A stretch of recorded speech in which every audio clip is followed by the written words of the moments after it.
안녕하십니까. 오늘은 마태복음 6장을 강의를 하겠습니다. 마태복음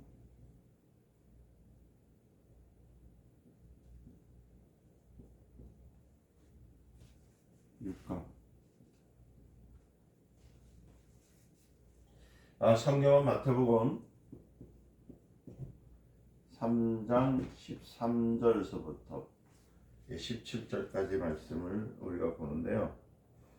17절이죠. 17절까지 말씀 읽어보겠습니다. 제가서 이때 예수께서 갈릴리로서 요단강에 이르러 요한에게 침례를 받으러 하실 때 요한이 말려 가되 내가 당신에게 침례를 받아야 할 때인데 당신이 내게로 오시나이까. 예수께서 대답하여 가르치되 이제 허락하라. 우리가 이와 같이 하여 모든 일을 이룰 것이 합당하니라 하신대 이에 요한이 허락한지라.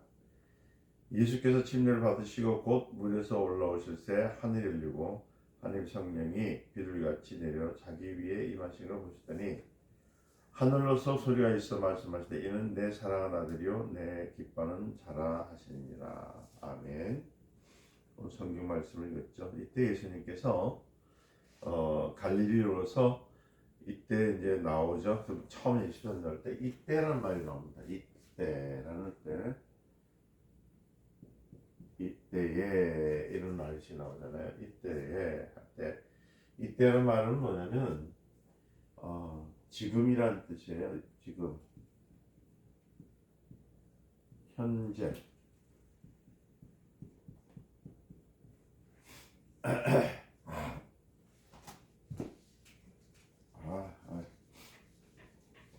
지금이라는 뜻이고 제가 지금 발음을 잘 이해를 못했네요. 역사적인 때라는 겁니다. 지금 이때는 지금이라는 거요. 역사적인 때, 적인 때에 이때라는 건 지금 그러니까 말하는 거예요. 그래서 이때 역사적인 때에 그러니까 우리 하나님께서 하나님의 경륜, 그죠? 하나님의 경륜과 하나님의 섭리에 대해서 지금 만날 때에 섭리가 이루어지는 때에 이렇게 말하는 거예요. 이때에 지금 역사적인 때 경륜과 섭리가 이루어질 때에 그래서 이거를 알고 있을 이때를 마태복음 3장 13절에 나와요. 그래서 하나님께서 그때에 이르러서는 누구를 보내셨습니까? 바로 요한을 보내죠. 요한을 보냈을 때 그때 또 누구를 보내시죠? 누구를 또 보내냐면은 이제 요한을 보내서 예수님 앞에 침례를 줄 때에 이때를 하나님이 이미 섭리하셨고 하나님의 경륜을 이룰 이때라는 얘기입니다. 그러니까 하나님의 뜻을 이룰 때에 이렇게 말을 하는 거예요. 성경에서. 그러니까 역사적인 때에 할 때에 이때부터 누가 나오냐면 하나님의 경륜과 뭐를 할 때 이때부터 예수 그리스도가 나오는 거예요. 예수 그리스도가 이때라는 예수 그리스도가 구원의 시작이라는 겁니다. 구원의 시작할 때 이렇게 나와요. 그러니까 마태복음 3장 13절에 예수 그리스도께서 하셨던 공적인 사역을 준비하실 때를 말합니다. 그래서 3장 13절의 내용을 보면은 마태복음 3장 10절에는 예수께서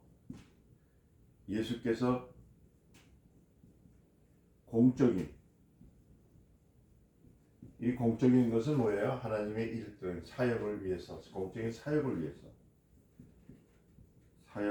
오셨기 때를 위해서 뭐냐면 바로 그때는 자기 준비입니다. 자기 준비를 위해서 이렇게 했을 때 장비를 가지고 있을 때 그러니까 여기서 말하는 것은 뭐를 얘기하면은 이렇게 말씀하는 거예요. 내가 공적인 존재이다.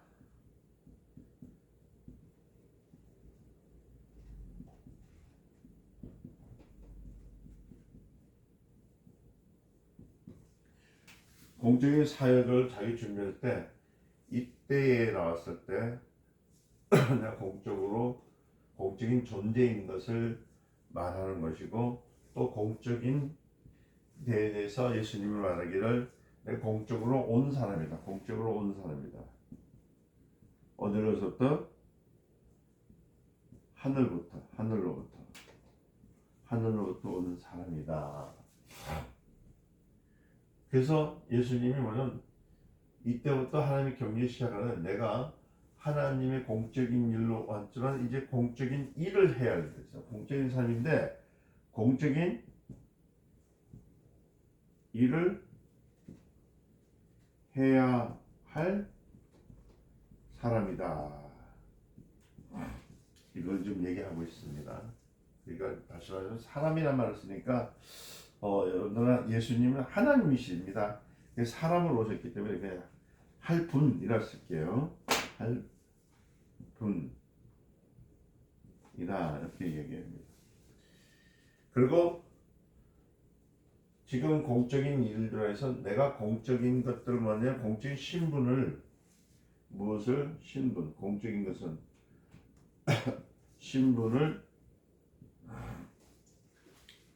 구비하고 있다는, 구비하고 왔다, 구비하고 있다. 이걸 누가 얘기하냐면 예수님께서 하신 거예요. 그래서 마태복음을 딱 때 마태가복음에서 이렇게 해보고, 그러니까 자기가 공적인 신분을 가지고 것을 깨닫고 그 일을 하려고 할 때를 가리켜서 이때라고 하는 거예요. 공적인 일을 때, 자기 자신이 이럴 때, 이때에 하는 성경에들은 3자가 얘기하는 것이 아니라 누가 하냐면은 바로 마태가 이제 그 기록할 때 쓸 때 이렇게 말씀을 쓰고 있는 거예요. 이때 성경에 있었죠.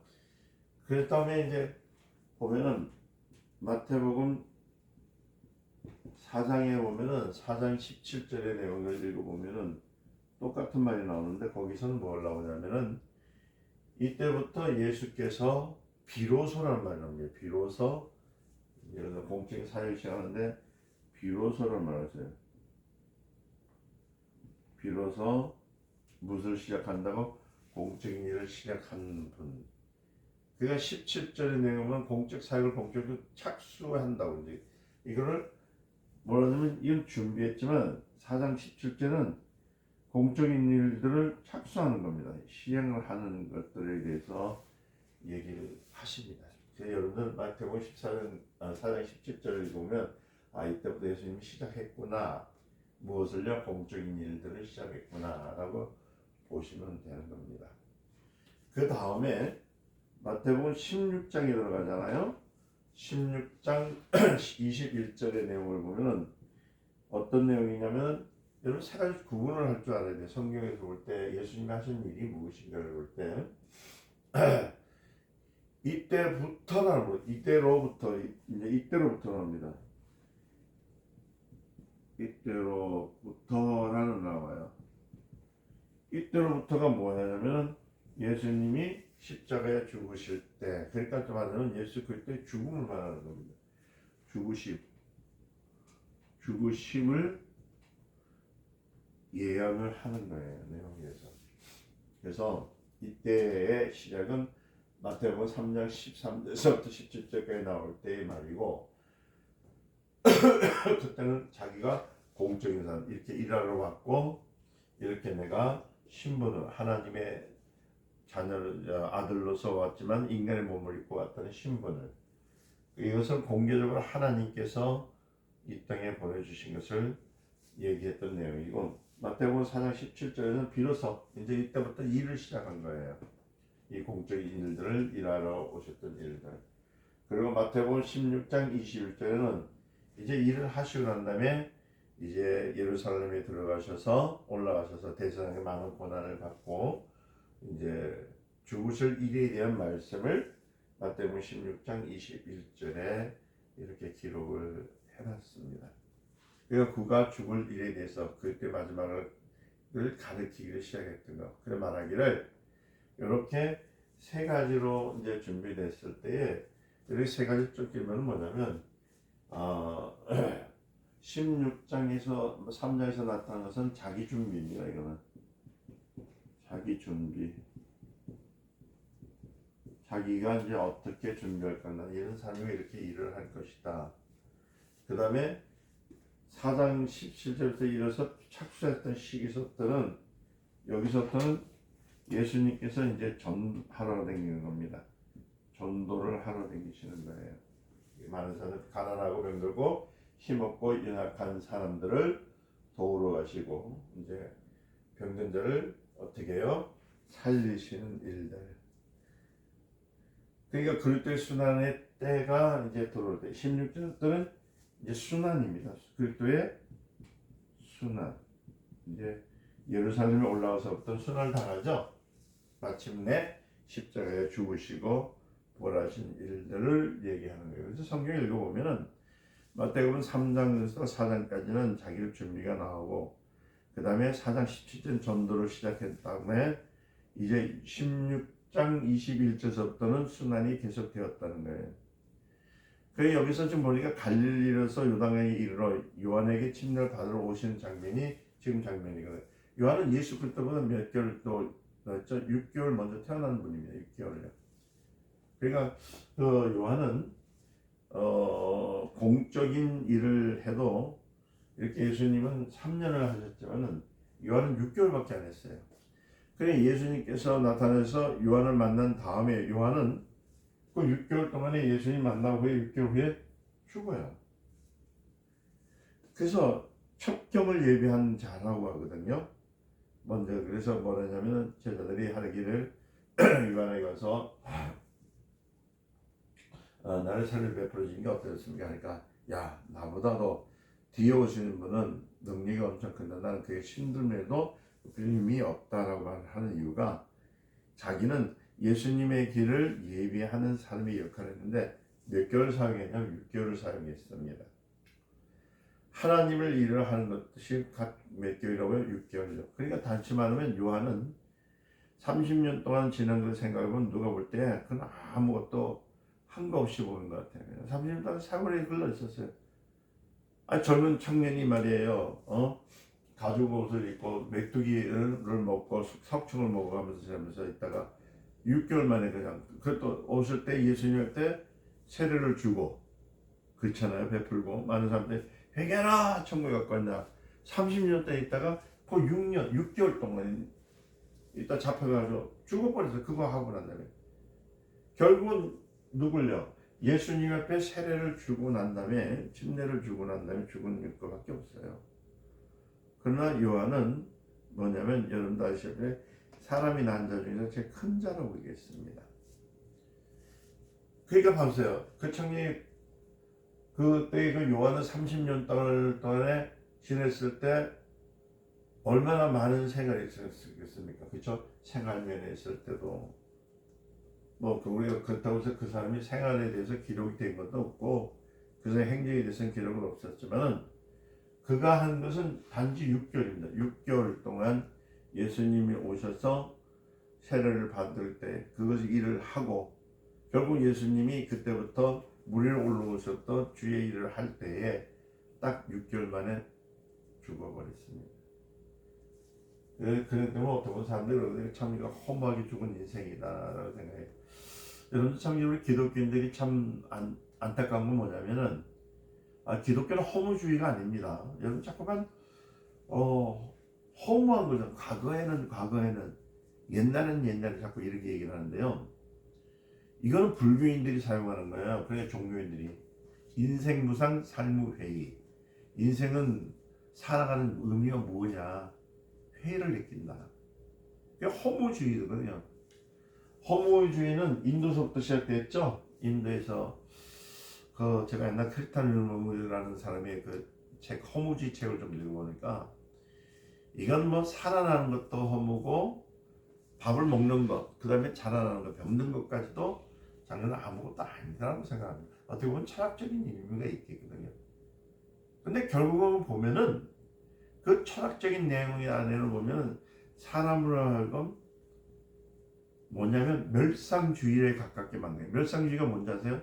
자기를 진멸해. 나는 이 땅이 먼지 같으니까 난 죽어도 없어도 되겠다. 그래서 남한테 이로운 어떻게 보면요, 참 그 진리가 좋은 진리 같기도 합니다.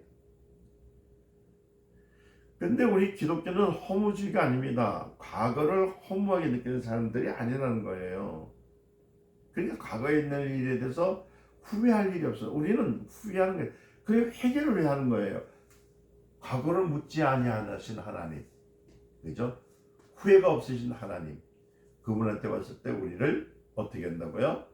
용서해 주시고 우리의 삶을 지켜주신 하나님에 대한 걸 얘기하는 거예요.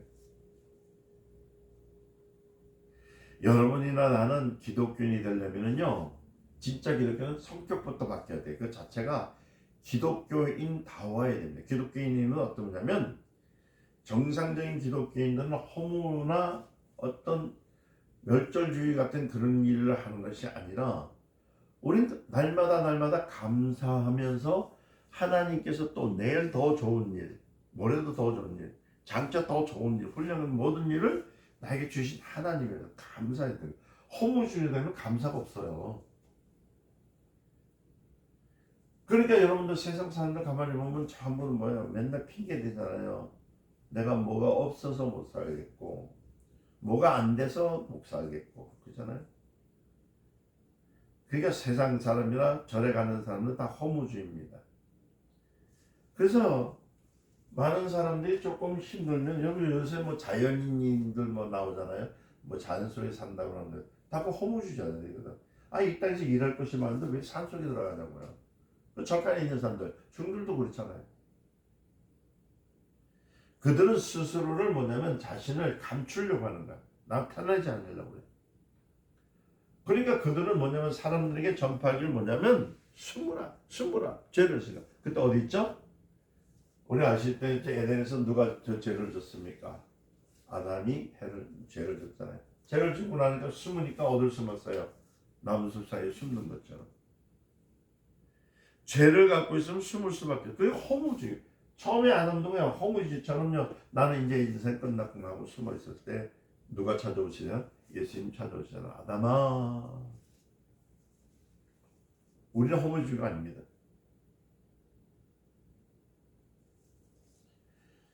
그러니까 여러분들 절에 들어가는 중마냥 그냥 자신을 학대하면서 멸시하고 이렇게 사는 사람이 되지 마시기를 예수님 축원합니다. 제가 그랬잖아요. 여러분들은 위대한 사람들이라고. 태어나는 자체, 이 땅에 온 자체가 행복한 사람들이에요. 여러분들은 하나님께 감사해야 돼. 우리 인생으로 인간으로 살아서 타고난 것에 얼마나 감사하고, 그 구주 예수 그리스도 믿음을 통해서 하나님을 아버지로 부르는 것에 얼마나 감사하고, 그렇죠? 그 많은 사람들은 참 자칫 잘못하니까 자꾸 허무주의 생각해. 내가 지금 헛되게 살았구나. 그래서 전도서 1장을 보면 또 그 얘기를 보면 그런 거야. 기독교도 말이야 허무주의 보니까 전도서를 읽으니까 헛되고 모든 것이 헛되다 하지 않느냐. 그렇잖아요.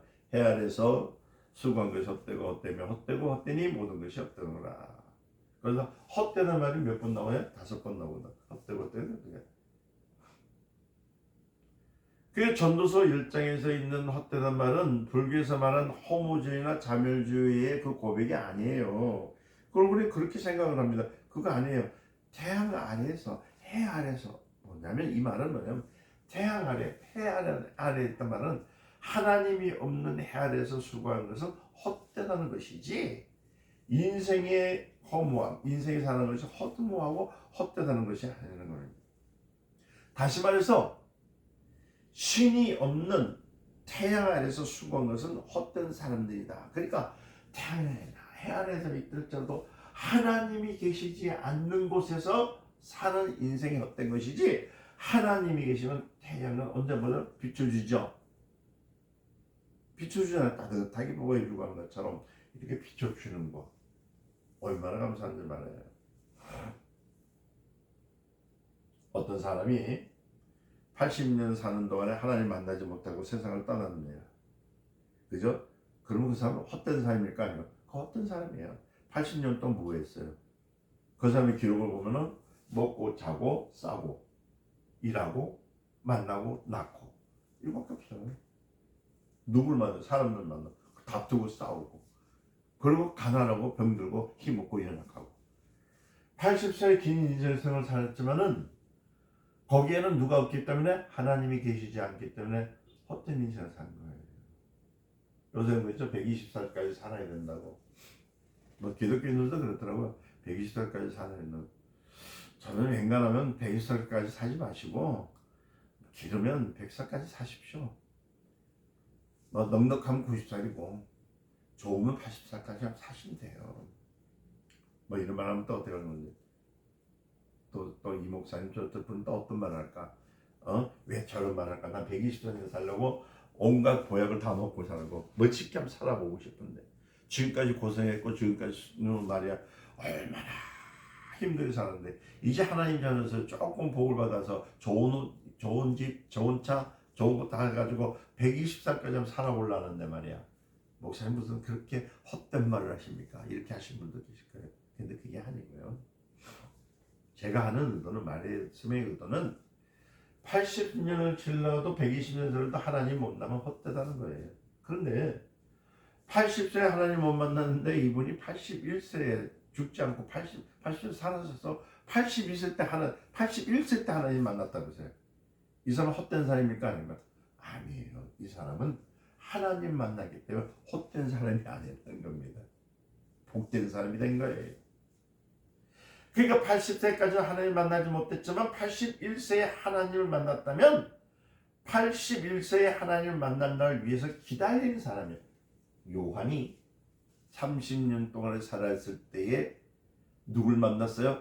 예수님을 만나고 단 6개월만 죽어도 그 30년 동안 누굴 기다린 겁니까? 예수님을 기다린 거예요. 이해되셨습니까? 우리가 육체가 있는 동안에는 거듭나고 육체가 있는 동안에는 자기 영혼을 예비하고 육체가 있는 동안에 주님 앞에서 평가받을 훈련 작품을 만들지 않으면 육체가 떠나면 불가능한 것을 우리에게 얘기해 주는 거예요. 그러니까 지금도 우리가 전도하는 이유가 뭐예요? 전도하는 이유가 그 전도하는 사람이 어떤 거다가 뭐 왼손은 구원받고 뭐라더라? 나는 구원은 내가 받고 뭐 구원 네가 받고 뭐라더라? 하여튼 뭐 이상한 말들 막 써요. 그런 농담에서 그런 말 하지 마세요. 여러분 주변에 있는 사람들 있죠? 주변에 많은 분들이 그래서 그 영혼을 위해서 직접 전하지 못할지라도 하나님의 종들 정말 성령과 진리 가운데 거듭된 사람들을 통해서 전도해달라고 그 지역을 위해서 기도하고 그 다음에 형제들뿐만 아니라 나라를 위해서도 기도해주고 불교인이든 뭐 무당이든 어떤 사람도 그 사람들 위해서 위에서 기도해줘야 될 것은 뭐냐면 해 아래에서 수고하는 이들은 하나님 없이 해 아래에서 있는 사람은 수고는 해 아래에 있는 수고는 헛되고 하니까 그들에게 헛된 삶 살지 마라. 지금까지 헛된 삶 네가 지금 순간에 고백하는 순간에 하나님의 자녀가 되면 헛된 인생이 아니라는 걸 가르치라는 거죠. 여러분, 그래서 저는 좀 더 우리 친척들뿐만 아니라 이 지역을 위해서도 기도를 많이 해요. 이 지역에 있는 사람들, 우리 교회가 지금 27년 됐지만은 여기 지금 이 주변 사람들이 알아요. 간판을 붙었으니까. 근데 한 사람도 좀 들어오질 않습니다. 몇 번 왔다 가고 들어와서 말씀 듣고 도망가는 사람도 많았는데 그래도 전 기도하는 이유가 다른 사람 손길을 잃더라도 하나님 예수를 증거되게 하시고 구원받게 하옵소서. 그래서 성도는 하나님의 마음, 어떤 마음을 가졌냐면 하나님이 주신 예수님께서 준비하신 것처럼 3년 동안의 공생을 하면서 자기가 비로소 순환을 받고 죽으신 것처럼 요한도 예수님 하나님의 아들이 이 땅에서 할 일들을 위해서 첩경으로서 준비된 자, 예비된 자로서 예비할 자로서 딱 6개월을 살았지만은 하나님의 뜻대로 살았기 때문에 사람들 중에서 세례요한보다도 큰 자가 없다는 말이 그 말인 거예요. 그래서 여러분들 저는 여러분들에게 얘기를 합니다. 우리는 이 땅에 태어났잖아요. 난 데서 제가 성경 말씀을 전할 때 왜 자꾸 예수 성경 하나님 이것만 하냐면 성경을 담는 사람들이 되어지라는 거예요. 성경을 담는. 이 땅에 태어난 것은 성경을 담기 위해서 타는 거예요. 성경을 담기 위해서. 바로 요한은 그 성대 예언자들의 효력을 담으려고 태어난 사람이 있다는 거예요. 그러니까 예언한 예언의 소리를 담으려고 하는 사람이 누구라고요? 요한이거든요. 요한을 예언을 응하려고 태어난 사람이에요. 그 사람은 다른 거 없어요. 30세의 젊은이가요. 여러분 보세요. 지금도 30대의 젊은이는 얼마나 혈기왕성합니까? 뭐 옛날 지금이나 30대 되면 뭐 자기 뭐도 안 부려서 어디 있습니까? 좋은 옷 입고 싶고 좋은 밥 먹고 싶고 좋은 차 타고 싶고 좋은 집 사고 싶고 안 그랬겠어요? 근데 그가 삶 속에서 마치 거린과 같이 사는 것처럼 그 가죽 옷을 입고 석청과 메뚜기로 먹어가면서 산사나이처럼 살아갔던 이유는 단 6개월 그 주님이 오실 그 6개월 하나님의 약속 그 6개월을 지키기 위해서 했다는 거. 이거 얼마나 귀한 일입니까? 나는 경에 이 세상에 태어난 여러분들에게 성경을 닮아가는 사람들이 되었으면 좋겠다고 여러분 기도드립니다. 여러분 그래서 여러분들이 참 신앙생활 우리 교회 들어올 때 저는 저를 닮은 소리 안 해요. 누구 사람을 만나 뭐 예금근 목사 뭐 닮아 그거 안 합니다. 그 닮아봤자 뭐 할 거예요? 여러분들도 못하는데. 그러나 하나님을 담는 성령을 담는 삶이 되었으면 좋겠습니다. 자, 요한이라는 사람은 그 요한의 뜻은 뭐예요? 원래 요한이라는 뜻은 하나님을 기쁘게 하신 사람이에요. 그런데 그를 침례 요한이라 할 때는 침례라는 말은 뭐예요? 침례라는 말을 썼을 때 이 침례는 공적인 일을 하는 거예요. 이 공적인 일. 이 공적인 사역, 예수님이 했던 이 공적인 이런 것을 같이 했던 사람. 그게 여기서 세례라는 거잖아요. 그죠? 그 세례라는 거.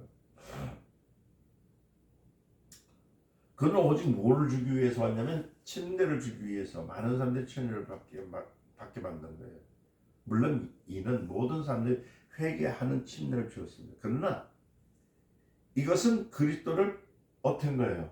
사람들에게 줬지만 누굴 발견하기 위해서? 예수 그리스도를 발견하기 위해서, 만나기 위해서.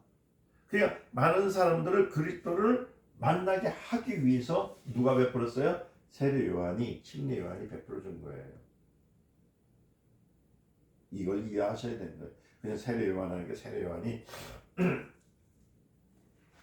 그냥 나와서 회개하라 천국에 가까우니라 뭐 그것만 하고 난 다음에 죽었다 생각한다면 많은 오산을 갖고 있는 겁니다. 자, 그때 누가 오셨죠? 예수님이 오셨죠. 오늘 장면인데. 근데 여러분 세례 요한이 주는 침례와 그리스도의 이름으로 주는 침례는 같을까요? 다를까요? 달라요. 세례 요한이 주는 침례와 그리스도가 주는 침례는 달라요. 이제 좀 지우겠습니다. 칠판이 좀 커서 그래요. 참 그러니까 우리가 성경을 무작정 읽어대는 것은 어린아이가 제가 무슨 뜻도 모르면서 그냥 글자만 읽어가지고 그냥 그거 잘한다 하지 않나 애들이 글자만 알지 거기에 뜻을 모르니까 바보를 다 만들어 버렸어요. 오늘의 성도들을 바보를 만드는 이유가 뭐냐면 하나님의 뜻을 모르게 가르치니까 그 뜻이 무엇인지 그 하나님 뜻이 무엇인지도 모르면서 가르치니까 전국적으로 다 바보 만드는 거예요. 자, 요한의 침례와 예수 그리스도의 침례는 안 같아요. 요한의 침례는 뭐라 하기 위해서요? 회개입니다. 회개. 회개하라! 천국이 가까웠느니라. 뭐라고요? 요한의 침례로 회개하라. 그리스도의 이름을 주는 침례는 달라요. 그러니까 율법은 뭡니까? 율법은 여러분들 여러분 볼 때 의인을 찾으러 옵니까? 아닙니다. 율법은 뭐예요? 너는 죄인이다입니다. 율법이라고 할 때는. 그렇잖아요.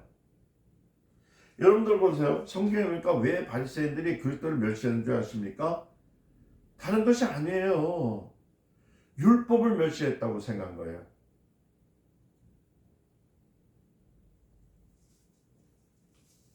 그 율법으로 그래서 유대인들이 문제가 뭐냐면은 유대인들이 참 그 사람들 바리새인들이라든지 유대인들은 참 우리보다 더 정직한 율법을 말한다면 그 사람들은요 얼마나 정직하게 얼마나 열심히 있는지 우리 믿는 믿음도 아닙니다.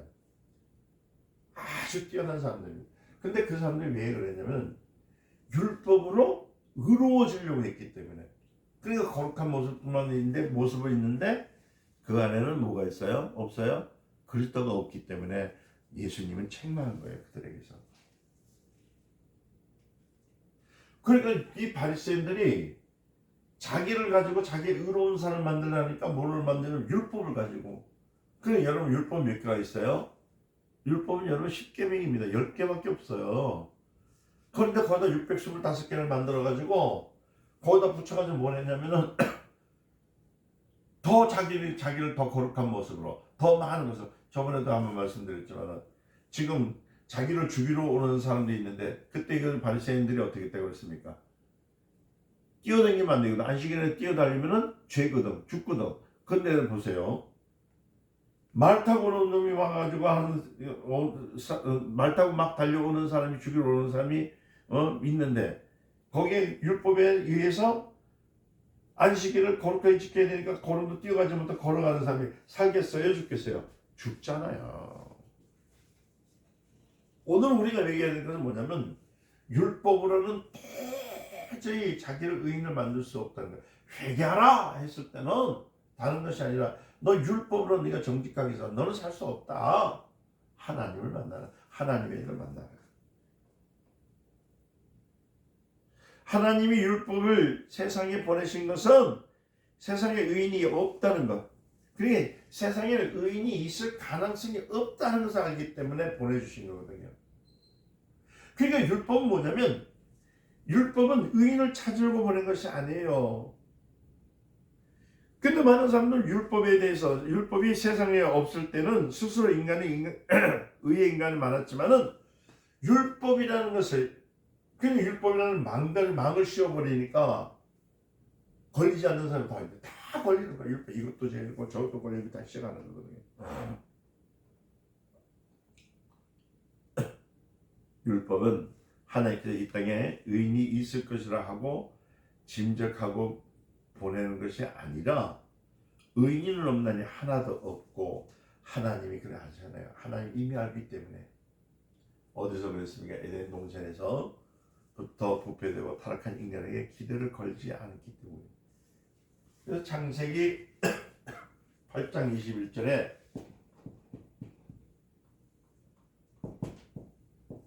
그걸 읽어보면은요 주님께서 그랬죠. 도무지 사람들로 하여금은 믿을 수 있습니까? 없어요? 없잖아요. 그러니까 물로 홍수로서 이미 이제 남은 8 식구들로부터 태어난 후예들이 다시는 옛날에 노아 홍수되기 이전보다 더 악해지기 때문에 다시는 물로서 씻어버릴지라도 다시는 그들을 회복할 수 없다는 것을 하나님이 아시고 그들의 육체에 대해서 형벌을 느끼지 않도록 형벌의 필요를 느끼지 않는다고 생각하는 거예요. 다시 말씀드릴게요.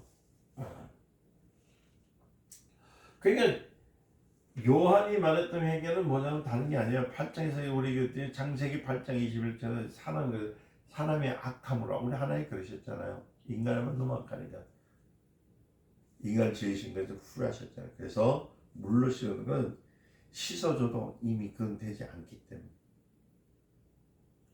육체를 물로 씻어 버릴지라도 다시는 그들을 회복할 수 없다는 것을 하나님이 아시는 거예요. 그렇게 하더라도 회개 안 되는 죽어도 안 돼요.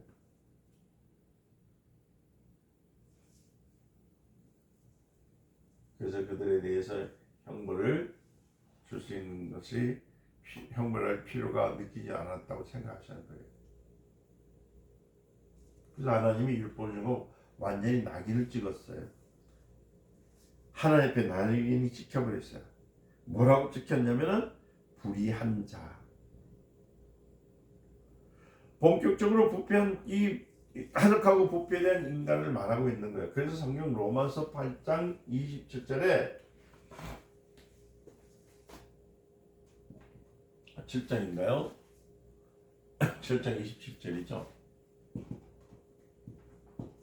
27절에 오호라는 공무원 사람이라. 누가 그래? 바울이 그러잖아. 누가 이 사망에서 나를 건져내랴. 무슨 말이냐면 오호라는 부패한 사람이다. 그가 부패한 인간이라는 거예요.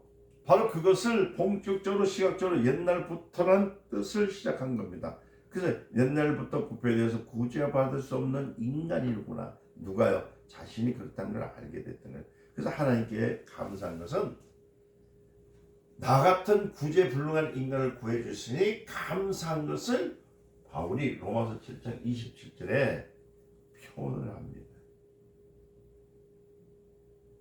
그러니까 하나님께 감사한 것은 나 같은 구제불능한 인간을 구해주신 것, 얼마나 감사하냐. 그래서 그리스도 예수 안에 있는 자에게는 결코 정잠이 없나니. 로마서 8장 1절에 그러죠.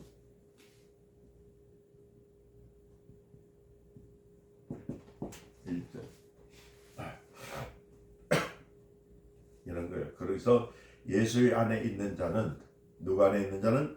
예수 안에 있는 자는, 그리스도 예수 안에 있는 생명의 성령의 법이 죄와 사망에서 해방하였다는 거예요. 그래서 로마서 8장 3절의 말씀을 합니다.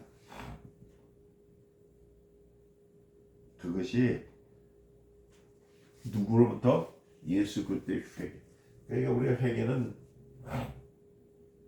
우리 좀 이해를 하시면서 해야 됩니다. 회개하라 했을 때는 인간으로서는 너 자신은 스스로가 구원받을 수 있는 일이 없다. 아시겠죠? 율법은 인간이 육체가 있는 동안에 결단코 율법으로서 인간 속에 있는 의인은 도저히 발견할 수 없다. 발견할 수 없다. 이 8장이 왜 이럴까? 이해하세요?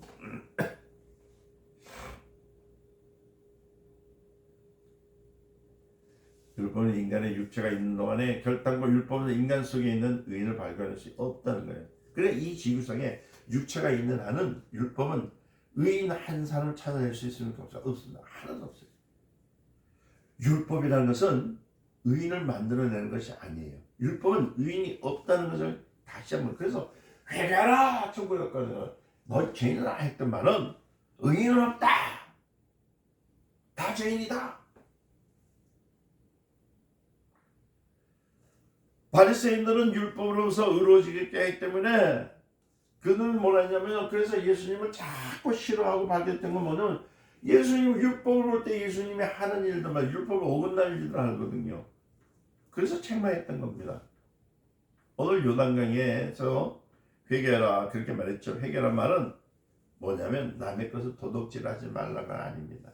뭐냐면 회개는, 여기서 회개는 뭐냐면 하나님에 대한 오해를 풀어라. 신에 대한 오해를 하지 마라. 오해를 하지 마라. 신에 대한 오해를 풀어라.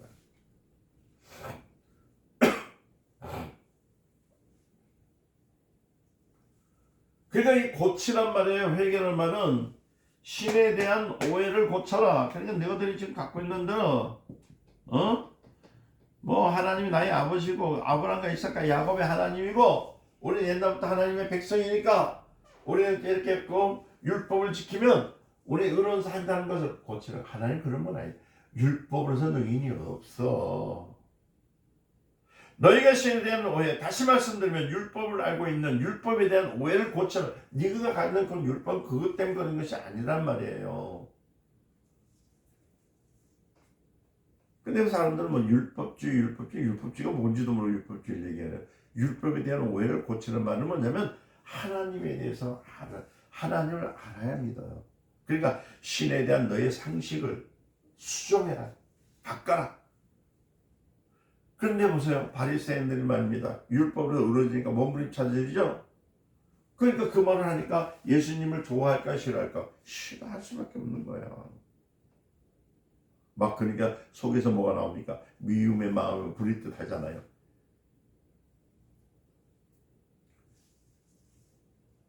사람은 직접 죽이지 않았지만 마음속에 일어납니다. 그도 율법에서 살아하지 말라 했으니까 나는 살아 안 했단 말입니다. 그리고 버티고 다니는 거야. 저건 죽고 싶은 시키자고 말이야. 그러니까 뭐라면 이에는 이, 눈에는 눈, 귀에는 귀, 코에 코, 막 그렇게 얘기하잖아요.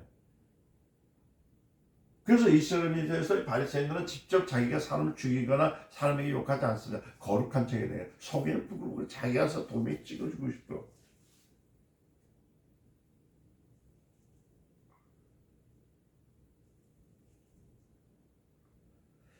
다시 말씀은 이 여자도 좋고 말이에요. 아유 저 여자도 좋고 말이에요. 마음에 막 들어가지고 있는데 그것을요 꼭막 안 그런 척하고 죄가 없는 척하고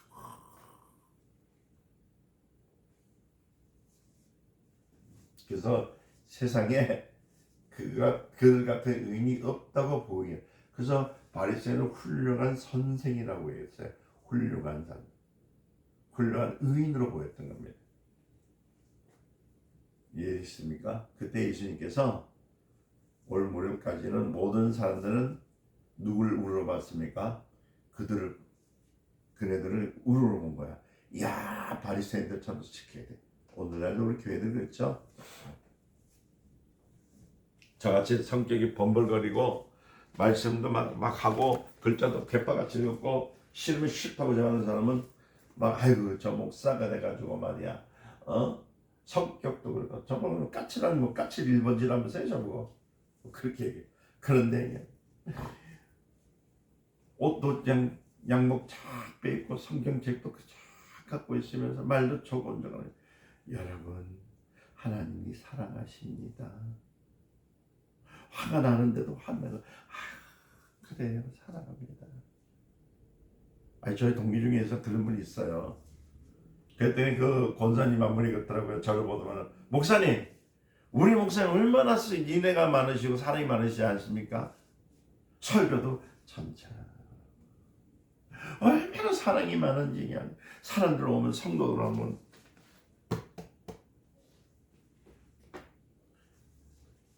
아휴 전 사랑이 없는 사람이라고 그래요. 여러분 너무 사람 사랑하지 마세요. 인간적인 사랑 애정이 들어가 버리면요 문제 생깁니다. 저번에 한 말씀드렸지만은 80대의 어르신과 78세의 어르신 그러니까 두 여자분이 있을 때 질투가 있을까 없을까요? 80이 아니고 90대 여자는 여자예요.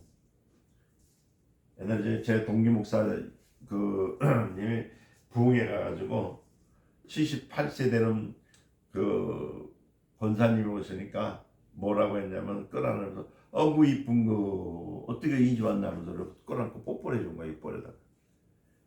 아이고 이 할머니가요 78세 됐는데 가슴이 뛰더래요. 우리 목사님이 날 사랑하는구나. 그래서 밤새도 울었대요. 하나님 나같이 쭈글거리고 못생기고 아이고 이제 갈 때까지 다 가는데 우리 목사님 사랑이 얼마나 큰지냐. 나한테 뽀뽀도 해주고 아이고 난 하나님 나 예수 믿고 천국 오면 잘했습니다 막 그랬어요. 그러니까 그 감격 그 은혜를 가지고 잊지 않고 누굴 될 거냐면 80세 그 위에 언니뻘이 되잖아 친구요. 아이고 내가 세상에 이렇게 사랑이 많으신 우리 목사님 처음 봤으니까 한번 가서 한번 만나서 말씀을 들어봐라. 전도를 했네. 아니 뭐 예수 믿었으니 전도는 아니지. 하도 보게 데리고 왔어. 와가지고 딱 들어오니까 이 목사님 그러면 78세 그분을 끌어안아야지 왜 갑자기 80세 분을 오셨다고 똑같은 일 했구만. 어이구 어메 어디 갔다 이제 왔는가 이래 이쁜 이쪽 꼬마 이렇게 끌어안고 뽀뽀한 거야. 78세는 밀어치는 결국 80세가 되는 거야. 80세가 두근거렸는데 78세 그때부터 울기 시작하는 거예요. 하나님 나는 목사님을 사랑했는데. 그 다음에 여러분 알아서 상상하세요. 나 그 꼴 봤어요. 그 꼴을. 그거 뭐예요 그거? 거룩한 척? 우리 안에 예수 그리스도가 없으면 거룩한 것이 아니에요. 여러분 바리새인이란 말이 뭐냐면 바리새임이거든요. 바리슘이란 뜻이 드는데 바리슘이란 뜻은 뭐냐면 의인이란 뜻이에요. 의인이라는데 그 인간적에서 볼 때 구분할 때 구별된 자라는 얘기거든요. 그 구별되는데 죄와 구별되고 불신자와 구별되고 타락한 자와 구별됐다고 해서 바리새인이라고 말을 쓰는 겁니다. 그러니까 그들은 자기는 타락 안 했다는 거예요. 왜? 지나가는 여인들한테 아무리 아름다운 여인이더라도 내 마음속에 품지 않았다는 거죠. 보고 아유 저 여자도 이쁘고 저 여자도 이쁘고 저 여자도 이쁜데 난 거룩해야 되니까 주여 버리겠나이다. 이제는 내 마음은 주님만 가겠나이다. 어떻게 보면 참 좋죠. 한번 생각해보세요. 여러분들 신앙생활 하면서 속에는 그 꼬라지 그거 더러운 거 갖고 다니면서 거룩한 척하는 사람들. 그러니까 하나의 그룹을 가지고 운동을 가진 것이 바리새인 운동이에요. 우리도 그렇게 내가 이렇게 거룩한 행동을 한 것처럼 너희들도 거룩한 행동을 하면서 따라가라. 자기 스스로 의인이 된 것처럼. 근데 예수님 와서 뭐냐면 마음의 음욕을 품는 자마다 간음한 자라고 하네. 형제를 미워하는 자마다 살인하는 자네. 속에서는 온갖 것 다 하는데 겉으로 표현을 안 하는 거예요. 마음속에서 썩을 것이며 뽀글뽀글 볼 거는데도 겉으로는요 그걸 표현 안 하려고 애를 쓰고 그래서 회치는 무덤이 뭐예요? 회치는 무덤이 뭐예요? 얼굴에다가 변하지 않게 붙여댕깁니다.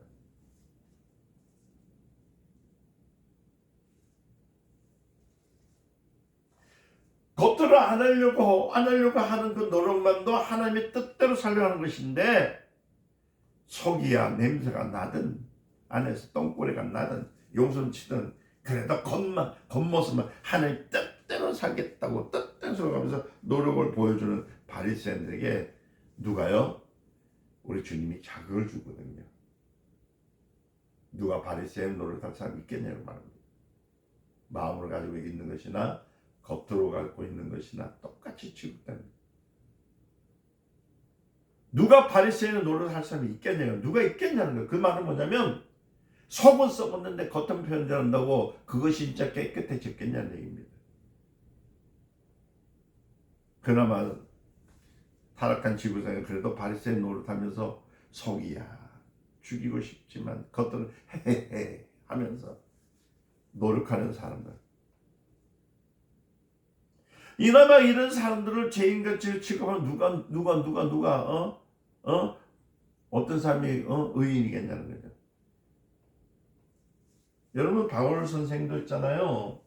스데반을 죽일 때 옳다고 생각했습니다. 자기도 바리새인 교육을 받았거든. 그렇잖아요. 만약에 예수님의 복음이 전파되는 날이면 그래도 어렵게 살려고 노력하는 사람이 남아있는데 그것마저도 실망을 줘버리니까 누가 하나님 뜻대로 살려고 하는 사람이 있겠냐고.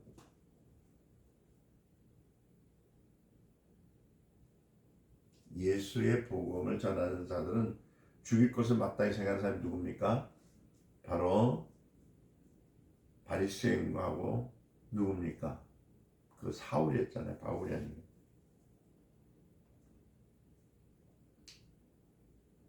그런데 요한이 와서 말하기를 뭐라고 해요? 회개하라 천국이 가까웠습니다. 이 말은 뭐냐면 회개하라 천국이 가까웠냐면 예수 그리스도께서 오신 일에 대해서 똑같이 얘기한 거예요. 다시 말씀드립니다. 히브리 사람들아 너희가 율법을 어렵다게 하는 것을 꿈을 버리란 말이야. 하나님이 되어 보니까 너희가 그 꿈을 버려. 하나님이 모세를 통해서 시내에서 율법을 보낸 것은 율법으로 의인을 찾으러 온 것이 아니라 인간이 율법으로 죄임을 발견하는 것이다. 그러니까 하나님이 주신 말씀에 대해서 오해하지 마라.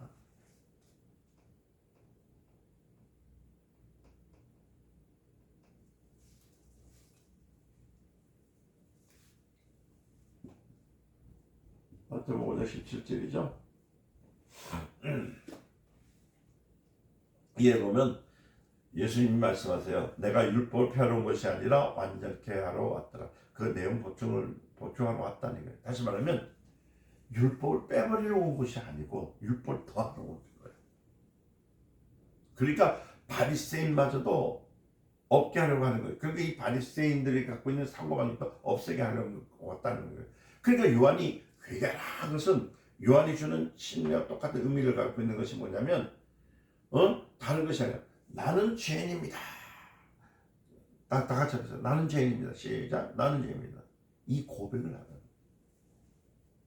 요한이 주는 침례는 뭘 하냐면 회개는 죄인입니다. 자기를 죄인인 것을 고백하는 거예요. 나는 죄인이다. 아주 죄 안에서 죽은 사람들이다. 이 고백하는 거예요. 그러면서 구주가 필요한 사람인 것을 자신이 먼저 고백하라는 거예요.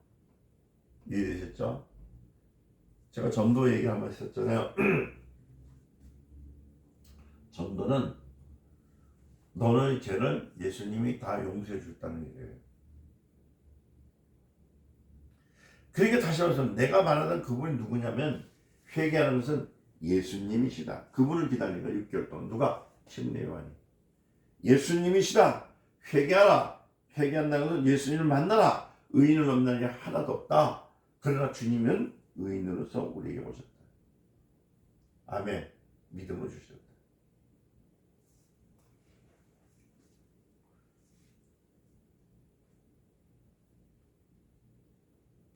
다시 말씀드리면 사람 앞에서 자기 마음 앞에 자기 마음 앞에서 꺾이지 않아도 사람 앞에서나 자기 마음 앞에서도 꺾이지 않아도 하나님 앞에서는 죄인이라는 것을 알아요. 이 세상은 누구나 도덕을 갖고 있죠. 도덕적인 마음. 그것을 일반 양심이라고 그래요. 도덕을 일반 양심이라고 하죠. 이건 지켜야 돼요. 이 법을 이걸 어기면은 우리 양심 없는 사람이 됩니다. 그런데 일반 양심 있는 사람 우리 죄인이라고 합니까? 일반 양심 뭐예요? 도덕질 안 하는 사람, 사기 안 치는 사람, 그렇잖아요. 불의하지 않는 사람. 그 사람은 죄인이 아닙니다. 자기 양심껏. 그래서 많은 분들은 내가 예수를 왜 믿어? 내가 죄인이 아닌데요. 난 양심껏 살았기 때문에 양심에 꺼리낀 일은 하나도 없습니다라고 얘기를 해요. 이 도덕적인 얘기를 하고 있대요. 이 세상은 누구나 양심 갖고 있어요. 근데 일반 양심 앞에 꺼리낌이 있으면 후회하잖아요. 막 그래서 막 그걸 지워버리려고 하고 말해요. 내가 잘못했구나. 이 일반 양심을 누가 사용 많이 하면 부부간에 많이 해요. 부부간에. 특히 남자분들 사랑하는 아내에게 속상하게 하면은 이 양심이 꺼리키거든. 그러니까 다시는 내가 부인을 속색이 안 하겠지. 이렇게 얘기하면 그것까지 생각하는 사람은 양심이 없는 사람이요. 그런 사람 없겠죠. 양심 있는 사람이 생각합시다. 하듯 세상 사람이 가지고 있는 도덕을 저지르는 도덕에 타락한 그것을 가르쳐 죄인이라고 하잖아요. 이건 죄라고 안 해요. 죄라고. 그래 당신이 양심이 있는 사람이구나. 용서도 해주고 그러잖아요. 이게 하나 죄가 될지언정 죄인이라고 하지 않는다는 겁니다. 여기서 죄인은 일반 양심이 타락이 아닙니다. 일반 양심이 타락이 아니에요. 뭐를 얘기하냐면 신앙 양심이 타락입니다. 자, 우리는 회개하라. 일반 양심을 외친 겁니까? 신앙 양심을 외친 겁니까? 신앙 양심을 얘기하는 거예요. 이걸 가르쳐서 율법이라고 해요. 이거를 뭐라고요? 율법이라고 해요.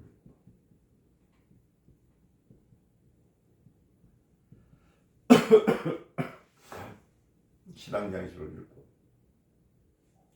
율법은 일반 양심에서 율법을 안 나옵니다. 율법은 하나님의 양심, 신앙 양심을 가르쳐서 율법이라고 해요. 그러면 우리가 다 아시다시피 지금 세례 요한이 회개하는 것은 뭡니까? 신앙 양심, 일반 양심입니까? 신앙 양심이니까 신앙 양심이야. 하나님의 양심, 하나님의 마음 주신 법에서 회개하라.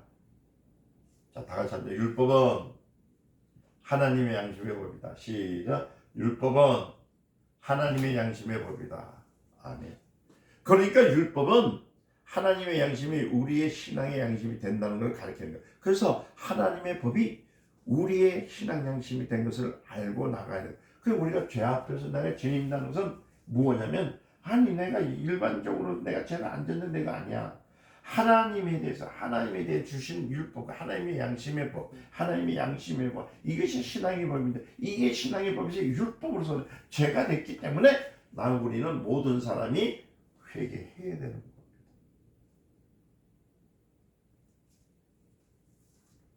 이해겠죠? 그러니까 일반 양심. 그러니까 여러분, 양심과 도덕은 한국 도덕과 미국 도덕 같을까 다릅니다. 일본의 도덕은 달라요. 여러분 아시다시피 일본 사람들은 사촌간, 이제 이종간에도 부부가 될 수 있죠. 근데 우리는 뭐야? 이종간에 부부가 될 수 있을까? 없습니다. 요새는 뭐 동성동본 그거를 허락했다면서요. 동성동본에도 결혼할 수가 없습니다. 일반 양심은 무엇을 얘기하면 그 지역의 양심이고 그 지역의 도덕을 말하는 거예요. 일반인식은. 그러니까 한국 안에는 양심이 다르잖아요. 한국 안에도. 대한민국 안에서도 뭐 양심을 볼까요? 경상도, 전라도, 충청도 있지만 양심이 다 같을까요? 거의 나름대로의 도덕이 있고 윤물이 있는 거예요. 그래서 양심은 말 그대로 수만 가지.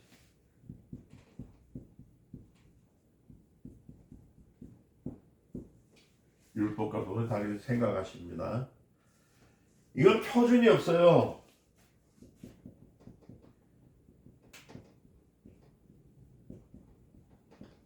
표준이 없습니다. 표준이 있을 수 없어요. 그렇기 때문에 일반 양심을 가지고서는 기준할 수 없습니다. 그래서 신의 산에서 내렸던 하나님의 법을 내려주신 거예요. 그것이 뭐예요? 율법. 그것이 율법입니다. 그래서 그 율법을 가지고 할 때 그 율법은 뭐를 갖는다고요? 신앙의 양심을 갖게 만드는 거예요.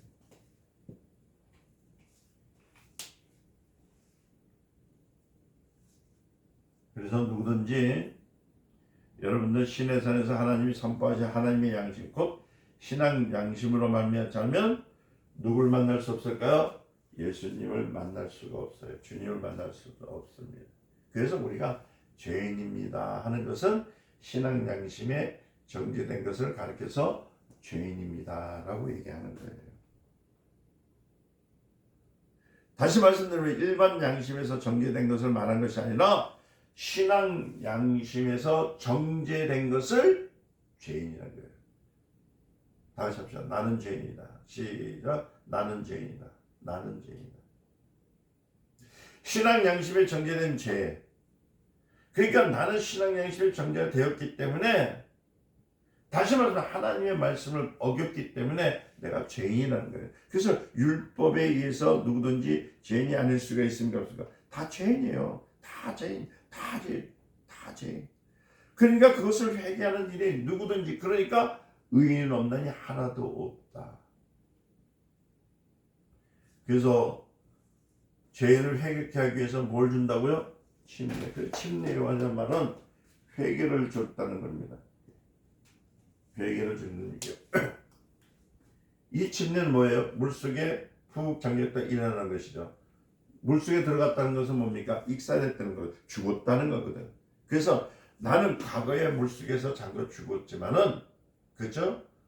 말하는 회개를 했을 때, 세례요한이 말하는 때 회개라는 건 죽으란 말이에요. 과거에 된 건 죽어라! 버려라! 하나님에 대한, 신에 대한 것을 고쳐버리라! 물속에 들어가라. 다시 말하면 세례요한이 회개하는 것은 나는 죄인이라는 것을 말하는 거예요. 신앙 양심상 하나님께서 오직 구원의 처분만 기다리겠습니다 라고 기다리는 거예요. 여기서 침례요한의 회개는 기다리는 거예요. 나는 기다리겠습니다. 그때 누가 오십니까? 오늘 읽었던 것처럼 우리 옆에 주님이 오셔요. 예수님이 침례로 오십니다. 그래서 예수님이 말씀을 하니 나에게 침례를 주라. 그래서 세례요한이 깜짝 놀라잖아요. 아니 나는 당신에게 침례를 받으려 했는데 어떻게 내가 당신 침례를 할 수 있겠습니까? 그러니까 예수님께서 이렇게 하여야 무엇을 이룬다? 의를 이룬다. 하나님의 뜻, 하나님의 생각을 이룬다. 하나님의 뜻, 하나님의 생각, 하나님이 하시고자 하는 일이에요. 그래서 세례를 받죠. 기독교인은요, 하나님의 법을 어기지 않는 것이 의입니다. 기독교인은요, 하나님의 법을 도무지 어기지 않는 것이 신앙이에요. 하나님의 법을 어기지 아니하는 것이 하나님의 의를 이루는 겁니다. 이해되셨어요? 그런데 지금 보면은 여러분들 보세요. 하나님의 뜻대로 산다면서 하나님의 법을 어깁니까? 어겨요. 너무 많이 어겨요. 하나님 뜻대로 산다면서요. 자기 생각대로 자기 고집대로요. 하나님께서 앉혀주셨으면 앉아가지고 열심히 하나님 앞에 섬기면 될 것인데 뭔 따지기는. 예수님은 그들에게 말합니다. 침례를 내가 주는 것은 뭐라고요? 하나님의 법이다. 그러니까 세례요한은 때 그런 거야. 이거 하나님의 법이야. 그러니까 네가 이 땅에 와서 사는 거는 이 일을 하기 위해서 주님의 뜻, 하나님의 뜻, 이 신앙의 행심을 고치기 위해서 너를 회개하라 했을 때는 기다리지만 네가 나한테 주는 것은 이제는 회개해서 살리는 것들을 위해서 하나님의 뜻을 위해서 해줘라. 너는 이를 위해서 왔기 때문에 누구든지 이렇게 받아야 된다는 것이에요. 누가 내게 침례 줄 사람이 없다. 너에게 침례 받으러 올지언정 너를 침례 줄 수 있는 사람이 있겠냐? 없다. 왜? 하나님이 너를 뭐를 주나? 침례를 주기 때문에. 그래서 이 사람 침례 못 받았어요. 이분도 예수 그리스도를 믿어야 돼요. 이거 아셔야 됩니다. 이 사람 침례, 자기는 침례 못 받았어요. 남한테 줬어요. 예수님이 갖게 다 줬어요. 너를 침례 주는 자로 보냈기 때문이니까. 그러니까 세례요한은 자기가 인간의 윤리와 도리를 바라면서 당신이 나에게 침례를 주셔야 하지 않겠습니까? 이렇게 막 그 질서를 얘기했지만 하나님 예수님은 그렇게 하는 것이 아니라 어떻게 하나님의 뜻을 위해서 이렇게 하자. 아유, 교회 내에서도요, 우리 목사 세계에서도요, 이렇게 하나님의 뜻을 위해서 해야 되는데 이 글자를 막 날려서 죄송합니다. 자기가 막 뭔 것처럼 막 교회 내에서도 조금 직분을 맡게 되면은 순종하기 하이 있어 보세요 목사님, 있어 보세요. 내가 기도해 보니까 이래 되니까 내가 내 뜻대로 내가 해보겠습니다. 내가 이렇게 해보겠습니다. 자기 마음대로 돼. 아무리 민주주의 자유주의 사회에서 신앙생활하는 사람들이지만은 그건 하나님 뜻이 안 맞아요. 하나님 뜻에서 맞는 것은요, 하나님이 보내신 자리가 있어요. 그 자리 충성해야지.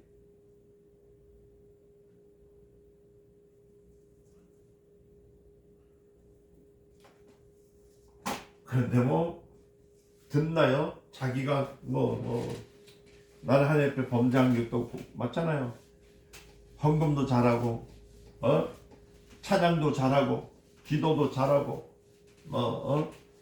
직분도 있고 너무 말 맞더라. 이것도 있고 저것도 있고. 그런데 좀 그래도 목사님이 좀 크고 좀 훌륭한 목사 같으면 내가 좀 약간 고개를 숙이겠는데, 내가 당신한테 하겠어? 에휴.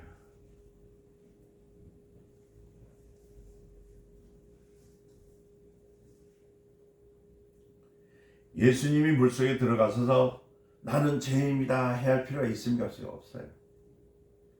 예수님께서 물속에 꼭 들어가서 침례를 받을 이유가 있습니까? 없어요. 그러나 그리스도가 하나님의 법에 대해서 물속에 들어갔다 나오는 과정이 예수님을 보실 때 치사스럽고 천하고 아무것도 아닌 것 같지만 그리스도 자신이 그 법을 어기면 될까? 내가 어기지 않기 위해서 침례를 받으신 겁니다. 이게 바로 신앙이에요. 내 맘에 안 든다고. 내 생각하고 안 맞다고. 내가 생각하는 환경이 아니라고. 내 맘대로 주님이 하시는 일들을 거역하면 되겠습니까? 예수님은 30년 동안 세상에 사시다가 사역을 3년 동안 하시고 마지막 그가 하늘에 올라가실 때 그가 입에서 나온 계명이 뭐냐면요. 단 하나예요. 하나. 물속에 들어가라. 그리고 살아나와라. 이게 물이에요. 예수님이 십자가에 달려서 딱 하나예요. 뭐요? 물속에 들어가라. 그리고 나와 함께 살자. 이 예수님 계명이에요. 이게 세례예요. 여러분들 말하는 세례. 이게 침례라고 그러죠? 예수님이 이걸 가르쳐요. 그러니까 예수를 믿고 물속에 들어가는 건 누구와 함께요? 주님과 함께 죽고 주님과 함께 살아나는 것. 이게 주님이 우리에게 주신 계명이에요. 이것밖에 없어요. 주님이 주신 계명은 모든 사람을 물속에 넣어.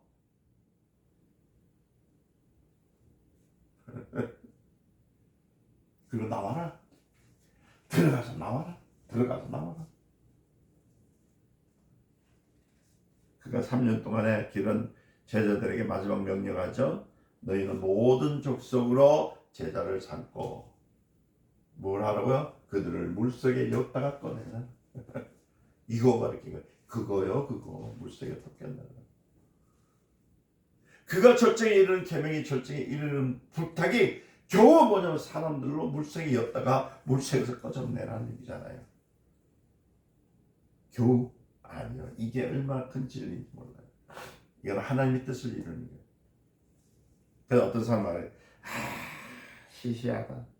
기양에 전도하신 하나님이 죽었다고 부활하시니까 한 번 명할 때 위대한 것이 겨우 물속에 들어갔다가 나오는 말로 할 수 있는가.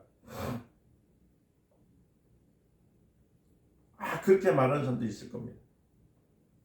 그러나 주님은 자기가 십자가에 달려 죽은 것만큼 큰 일을 이루었는데 그것은 뭐냐면 온 인류 많은 사람들을 하나님의 말씀에 어겼던 사람들을 어떻게 하나님과의 오해했던 것을 버리고 오해를 버리고 수정하고 죽고 이제는 하나님 말씀으로 살아나라. 이게 바로 뭐냐면 침례를 받으라. 침례를 받으라. 세례를 받으라.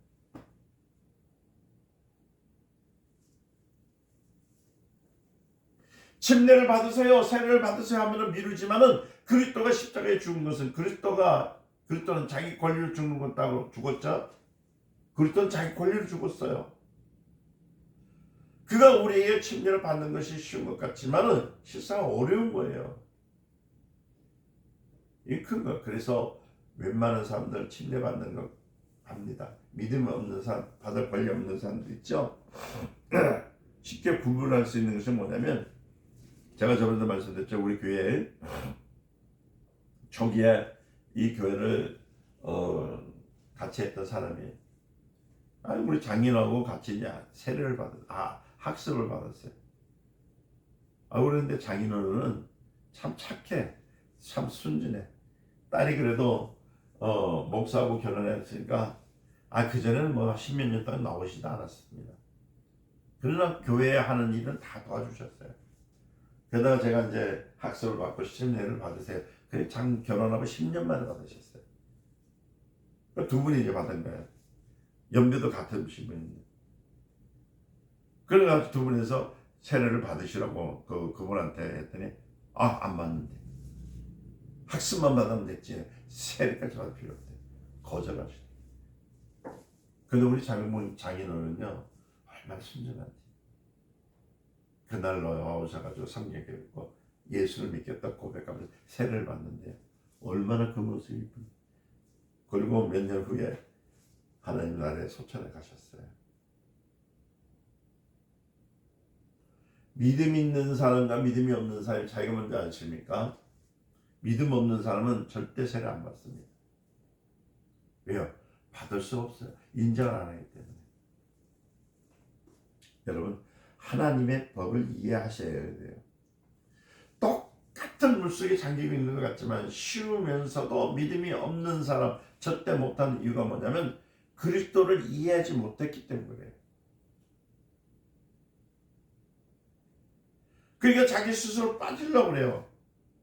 그냥 앉아서 머리에다가 물 몇 병을 건진 거 뭐 쉽잖아요. 하지만 물속에 들어가라는 말은 뭡니까? 다른 것이 아니에요. 완전히 하나님에 대한 오해를 버려. 하나님에 대해서 믿겠다고 마음을 들어요. 그러니까 사람들이 부득불 따지면서 뭐라고 하면 꼭 침례를 받아야 되냐? 받으면 뭐 벌 받는데 뭐 있느냐?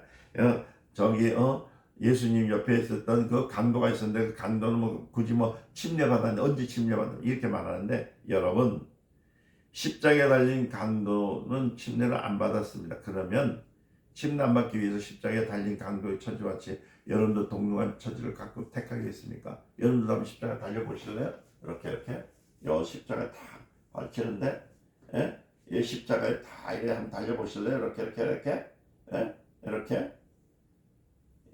달려보실래요? 이런 묶여가지고 있는데, 이런 말려 죽이는 거예요. 말려 죽이는 거. 예수님이 십자가를 못 박혀 죽었지만 이들은 이렇게 말려 죽여요. 이렇게 놔두면 사흘 나흘 햇빛 쬐는데 그대로 놔두면 이 사람은 어떨까요? 먹지 못해서 그냥 폐폐 말라가지고. 그러다 안식일 첫날 되니까 사람들이 어떻게 합니까? 이 사람 안 죽으면은 옆구리를 찔러가지고 다리를 부러뜨려가지고 이래 죽여버려요.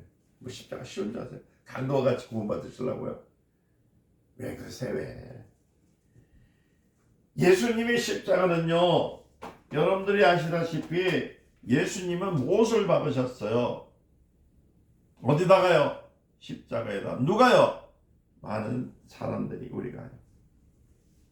양손에 양발에, 그리고 옆구리에 머리에, 그 다음에 등에는 채찍으로 얼마나 맞았습니까?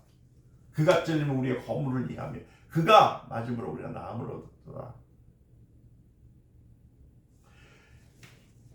강도의 십자가는 죄를 지어서 가기 때문에 다리가 부러지고 목이 베어지고 말라 죽을 수밖에 없지만, 예수님의 십자가는 우리를 위해서 흘리신 보혈이 있어 달라요. 그러니까 예수님이 이미 내가 받아야 할 그 모든 것들을 십자가상으로 다 이루어주시고, 단지 뭐라고요? 물속에 들어가서 나와라. 강도가 이렇게 할 수 있나요? 왜들 그렇게 정신을 못 차리는지 몰라. 동등하지 않습니다.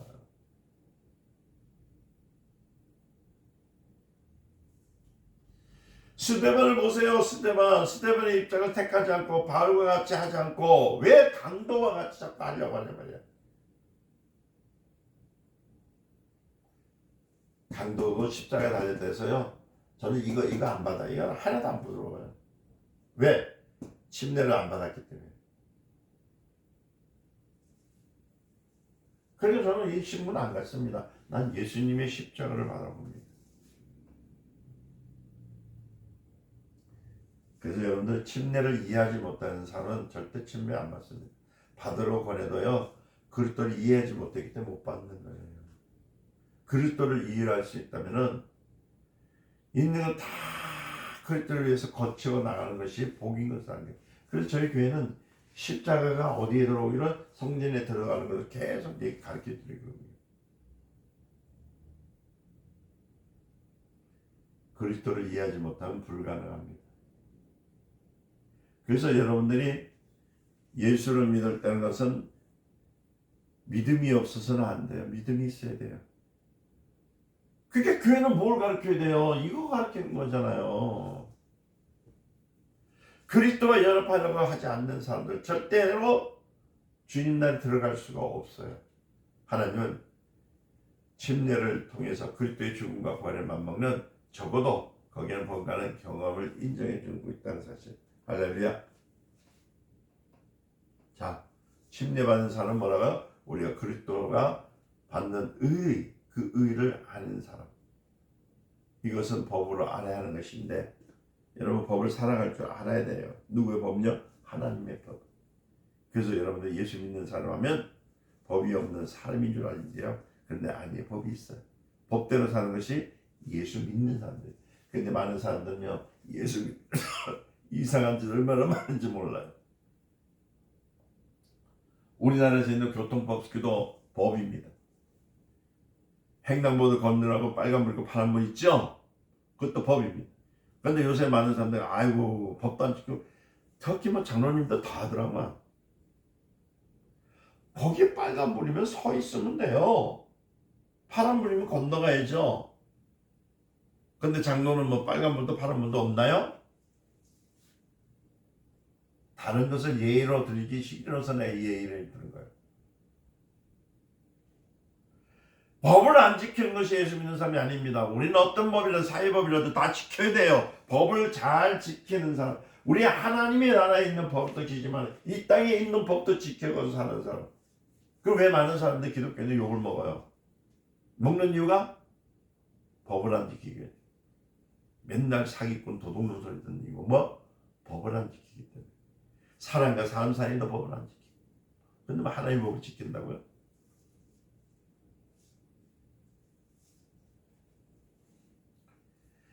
한마디로 설명하면 법을 많이 가진 사람이 누구냐? 예수 믿는 사람이요.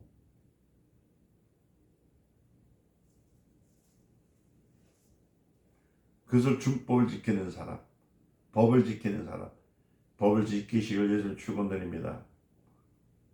우리는 법을 사랑해야 돼요. 누구 법을요? 하나님의 법, 이 땅의 법도 사랑할 줄 알아야 돼요. 그러니까 그냥 법도 모르고 그냥 막 기어오르는 사람들 얼마나 많은지 몰라. 여러분, 신자는 법 없이 산다는 말 있죠? 그거 다 거짓말이에요. 법이 있기 때문에 사는 거예요. 그래서 남들 보기에는 착해 보일 것 같지만 바리새인처럼 법대로 살기 때문에, 법으로 살기 때문에 겸손해야 되는 거고. 할렐루야.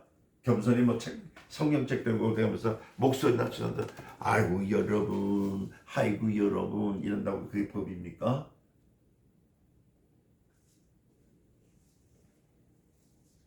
여러분이 그만큼 법을 사랑하는 사람이기 때문에 하나님은 그 법을 지키는 사람들에 대해서 축복해 주시는 거예요.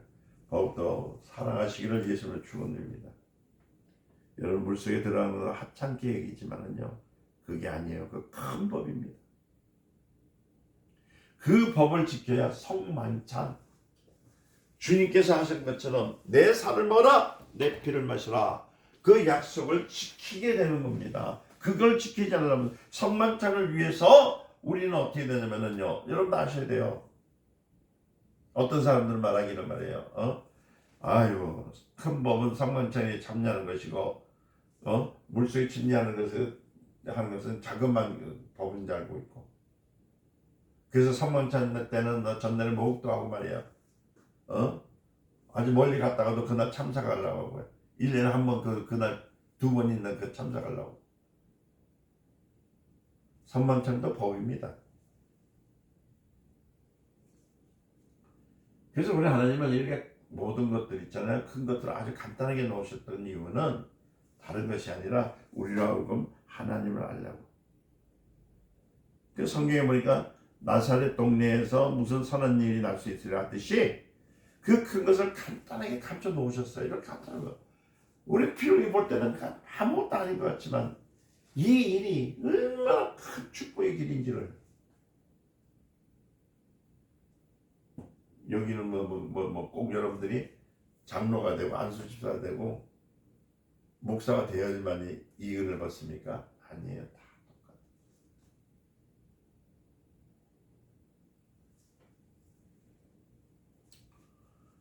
그러니까 하나님의 말씀대로 하니까 어떠세요? 보세요. 손을 얹은 즉 나으리라. 그쵸?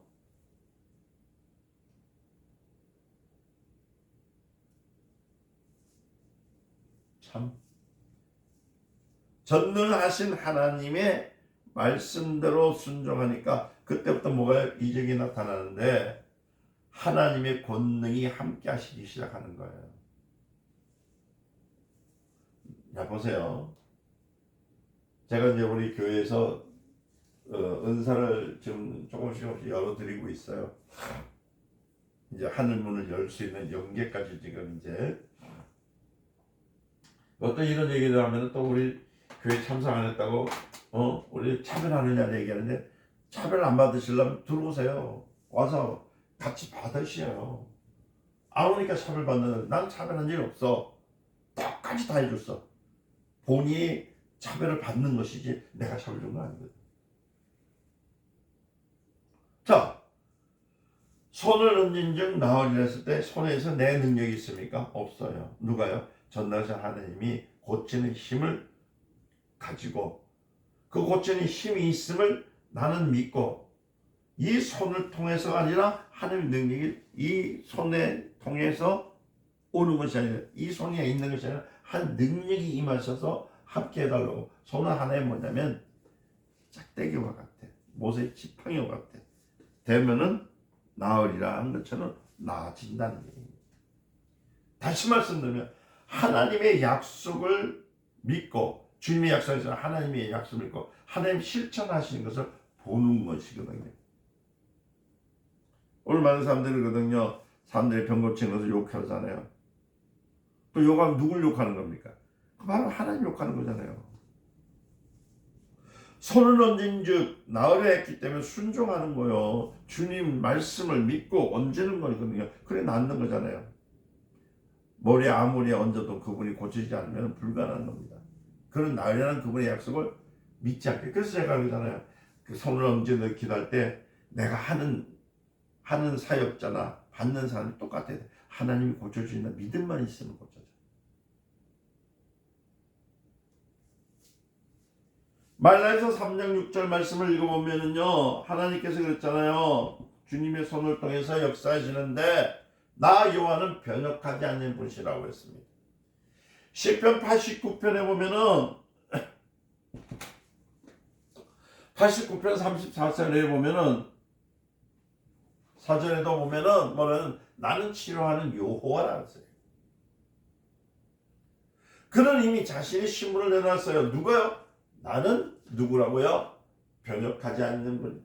나는 누구라고요? 치료하는 하나님. 누가 했어요? 하나님 자기를 나타냈잖아요. 우리는 그 믿음대로 하면 되는 거예요. 여호와 라파. 히브리 말은 뭐예요? 하나님만이, 뭐 라파라는 소리는 하나님은 치료자라는 얘기잖아요. 그러니까 거기에는 치유하시는 하나님이란 못을 박아놔서, 다른 의사가 아니야. 의사가 고치는 거 아니야. 의사가 병 고치는 것도 아니라고. 의사는 병은 이렇습니다. 이렇게 진행됩니다. 이런 거 말하지. 병 고치시는 누구라고요? 하나님. 어떤 의사가 뭐 자기가 병을 고쳐준다는 소리 어디 있어요? 없습니다. 만약 그랬던 그 사람은 돌팔이야. 여러분, 원래 의학 용어에서 완치란 말은 없습니다. 요새는 뭐 말기암이 완치됐습니다. 다 거짓말입니다. 하나님이 고쳐주시는 거예요. 병은 하나님이 고쳐주시는 것이 사람이 고쳐주시는 거 아닙니다. 그래서 명령대로 손을 얹은 즉 나으리라. 손에 뭐가 있는가요? 손에 뭔가 있는 걸 발견할 수도 없고 아무것도 아닌 것 같지만 뭐 때문에요? 얹은 즉 나으리라는 그분의 약속 말씀을 통해서도 고치는 것.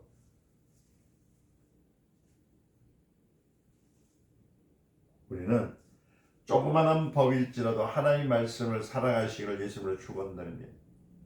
아주 적은 것이 같지만 주님의 법을 살아가시기를 예수님으로 축원드립니다. 물속에 들어갔다가 오는 것은 남들 보기에는 치사하고 하찮은 일 같지만 그리스도가 십자가에 달리시고 수천 년 수만 동안 선지자로 예언했고 그들이 사모했고 유언했던 대로 내렸던 그분이 갈보리에서 십자가에 달려 죽으심을 통해서 어떤 일에서 우리에게 이적이 일어나잖아요.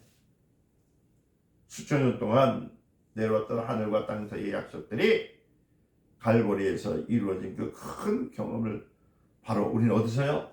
이 물속에서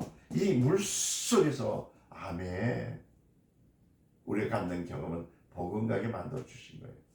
그래서 내가 죽었고 살았느니라. 이거 여러분들 이거 모르고 받으면요 아무 의미가 없어요. 이래서 의를 이루어야 한다는 말이 그 말입니다. 주님도 물속에 들어가는 일, 그게 법이기 때문에 주님도 그 법을 사랑하기 때문에 그 법을 순종하고 물속에 들어간 거예요. 세례 요한을 통해서 받았다는 겁니다. 이해되셨습니까? 만약에 주님께서 나는 침례를 받을 필요 없다고 하셨다면 바로 주님은 이 세상과 한 가지 약점을 가지고 있기 때문에 하나님의 법을 사랑하는 사람이 아닙니다. 근데 순종했잖아요. 그래서 하나님은 그 법을 사랑하는 자를 위해서 이는 내 사랑하는 아들이라. 그러니까 여러분들이 왜 자녀가 됐냐면 순종해서 세례를 받았기 때문에 하나님의 자녀가 된 겁니다. 내 기뻐하는 자녀라. 하나님의 뜻대로 했기 때문에. 성경 어디나 보나 신약에서 하나님이 우리를 사랑했다는 직접적인 계시는 한 번도 없습니다. 하나님이 인간을 사랑했다는 그 직접적인 계시는 신약 성경에 단 한 번도 안 나옵니다. 하나님이 세상을 이처럼 사랑하사 독생자를 주셨으니 한 것은 바로 감격은 요한이 보는 감격의 계시예요. 요한이 봤던 건 하나님이 세상을 이처럼 사랑하사 독생자를 주셨으니 누구든지 저를 믿으면 멸망하지 않고 영생을 얻으리로다. 요한복음 3장 16절. 이걸 누가 봤다고요? 요한이 본 감격이에요. 요한. 하나님이 직접 계시는 단 한 구절도 나와 있지 않아요. 그러나 하나님이 예수는 나의 사랑하는 자라고 하시는 계시는 단 한 번 나오잖아요. 어디서 나옵니까? 변호사선생이 올랐을 때 저는 내 사랑하는 자라. 그러니까 오직 하나님이 사랑한다고 선언한 것은 예수 그리스도만이 사랑한다고 했었잖아요. 그래서 누구든지 예수 그리스도 안에 들어가지 아니하는 사람은 하나님의 사랑을 받을 수 있을까요? 없습니다. 반드시 예수 그리스도 안에 들어와서 살아야 누구의 사랑을 받아요? 하나님의 사랑을 받는 거예요. 왜? 하나님은 예수밖에 아무도 사랑하지 않는 적이 없어요. 예수밖에는 있는 자는 아무도 사랑하지 않습니다. 그들을 사랑하는 선언은 한 번도 한 적이 없습니다. 오직 예수, 오직 예수, 그 오직 예수, 저는 내 사랑하는 자라 했던 거예요. 그래서 누구든지 예수 안에서만이 그의 사랑을 받을 수 있음을 믿으시기를 예수님은 축원합니다. 예수를 말고 누구든지 저는 내 사랑하는 자라고 말하지 않았던 것. 예수 안에만 있으면 사랑하는 사람이 되는 거예요. 그래서 여러분들 예수 안에 있으면 하나님은 이는 내 사랑하는 자들이요. 내 사랑하는 자다. 이 음성이 여러분들이 있는 거예요. 그러니까 하나님이 여러분을 사랑하시는 거예요. 예수 안에 있으면 하나님이 기뻐하십니다. 예수 안에 있으면 하나님의 사랑을 받을 수 있다는 거예요. 다시 말하면 예수 안에 있으면 하나님께 상달될 수 있어요. 기도가 응답이 있고 예수 안에 있으면 그의 사랑을 받을 수 있기 때문에 모든 일을 이길 수가 있다는 거예요. 우리는 여기서 잘 아셔야 할 것은 그리스도가 침례를 받고 올라오실 때 비로소 하늘문이 열렸잖아요. 그 헬라의 원문에 보면 예수님에게만 열렸다고 되어 있습니다. 다 열렸습니다. 그러니까 하늘이 열렸다는 몽땅 열린 것이 아닙니다. 여러분들이 자꾸만 다 열렸다 얘기하는데 그거 아니에요. 예수 자신에게만 열렸다는 것. 하늘이 열리고 음성이 들렸다고 할 때 그가 법을 아끼는 순간, 법을 말미암고 법을 사랑하는 순간 똑같은 데서 침례를 받았지만 다른 이들은 아무도 못 들었지만 누가 들었어요? 예수님만 들었다는 거예요. 30년 동안 살아도 그런 소리가 없더니 그가 침례를 받고 물에 올라오는 순간 이는 내 사랑하는 아들이여 기뻐하는 자입니다. 이 법을 여러분 중요시 여기시길 바랍니다. 그래서 교회에 나오세요. 나오면 복 받습니다. 얘기하지 말고 여러분 교회 나오세요. 예수를 믿으세요. 믿으면 하나님의 자녀가 되고 하나님의 기뻐하는 자녀가 됩니다. 이걸 가르치는 거예요. 이게 전도예요.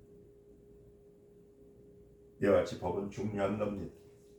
하나님이 의를 사모하시기를 주 여러분 축원합니다.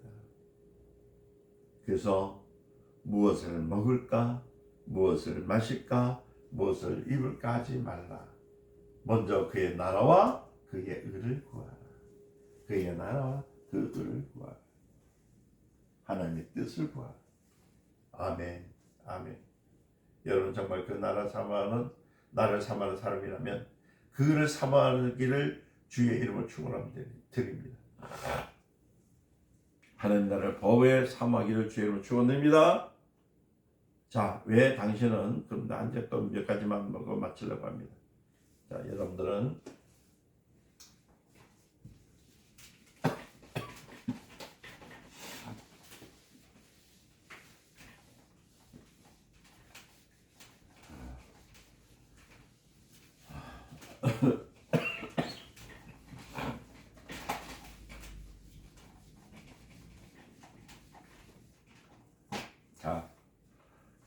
왜 여러분들은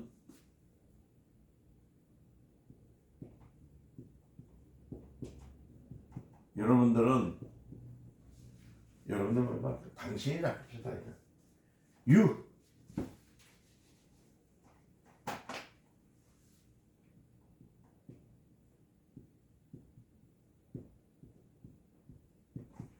당신은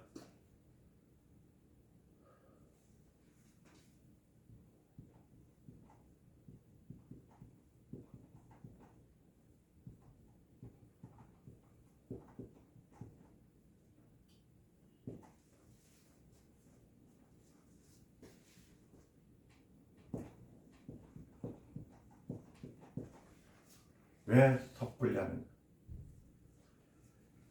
주일 성수는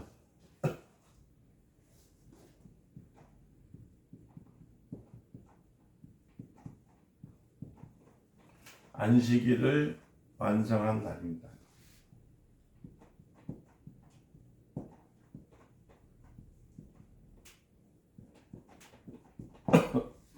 자, 봅시다. 자, 안식일은 지키려고 했죠. 그래서 지키라는 법에 의해서 몽학 선생에 의해서 지켜진다고 했어요. 몽학 선생은 뭐랬죠? 여러분들 배웠잖아요. 어린아이와 같은 신앙. 자, 주일은 뭐냐면 안식일을 완성시키는 날입니다. 완성시키는 날. 그러니까 자기가 자발적으로 나와가지고 순종하는 날이에요.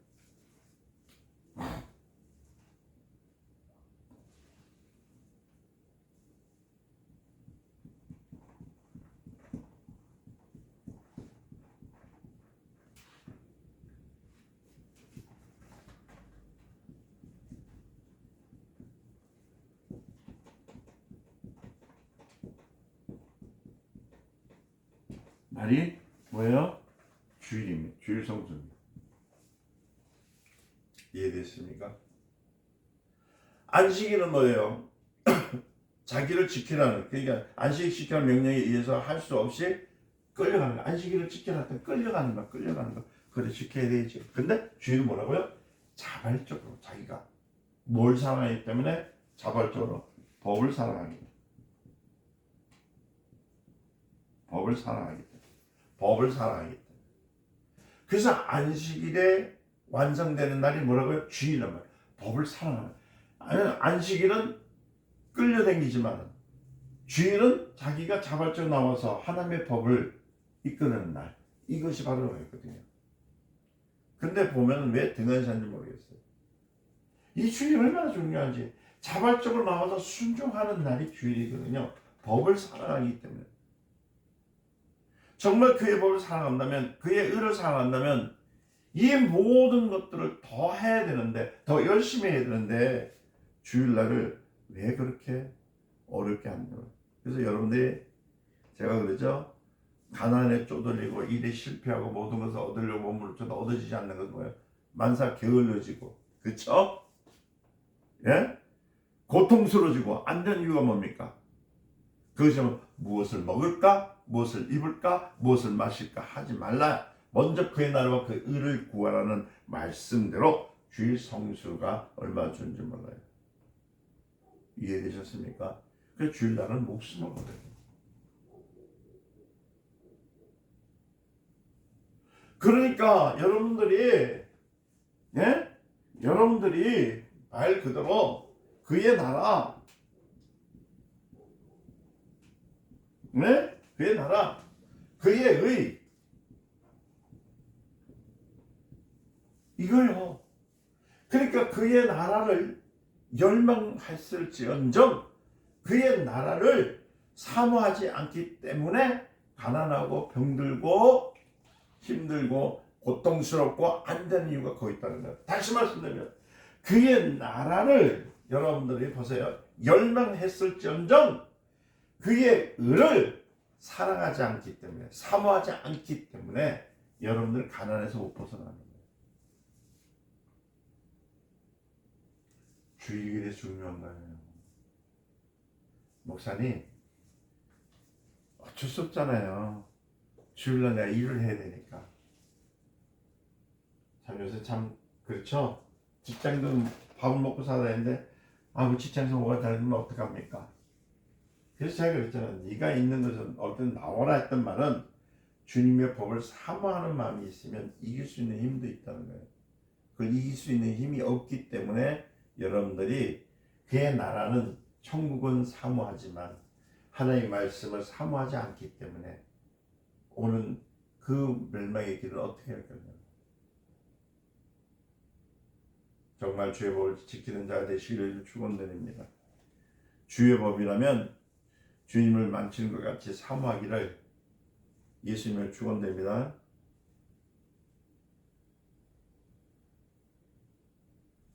그것도 이 말이 무슨 말인지 알겠네요. 주님의 의를 사모하는 사람, 법을 사모하는 사람. 여러분 예수 그리스도의 위대한 경험이 여러분들이 임하시기를 주의 이름으로 축원합니다. 주의 의를 사랑하는 사람, 법을 사랑하는 사람. 예수 그리스도의 그 위대한 경험이 여러분들이 있으시기를 축원드립니다. 아멘. 그 다음에 조금만 더 하고 마칠게요.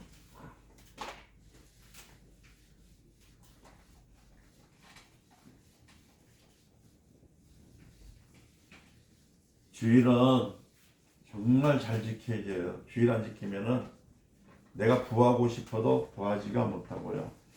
내가 가난해서 병든 데서 죽으면서 상해서도 이길 수 있는 힘이 없어요. 왜냐하면 주일은 하나님의 말씀을 지키는 날, 말씀을 이기는 날이기 때문에. 자, 예수 그리스도를 머리 위에서 성령이 이제 임하셨죠. 그 순간에 임하니까 비둘기 같이란 말을 씁니다.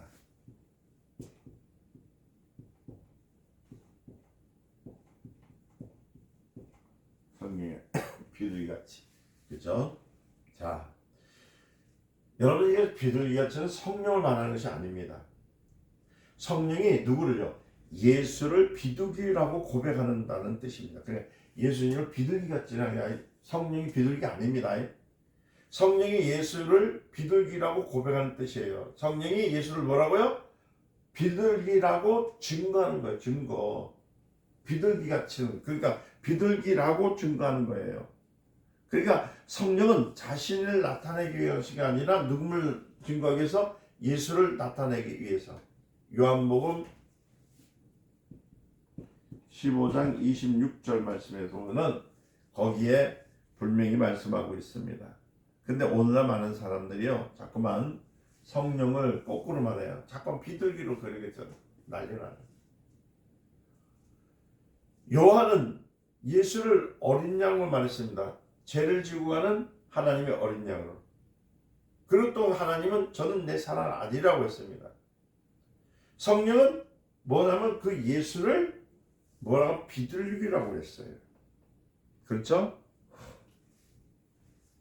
이 비둘기는 아까 얘기했던 비둘기 했을 때 성령이 성령 자체를 얘기하는 게 아니에요. 말 그대로 성령은 예수를 증거한 겁니다. 그러니까 여러분 비둘기같이 했을 때 성령이 비둘기가 아니에요. 여러분 잠깐만요.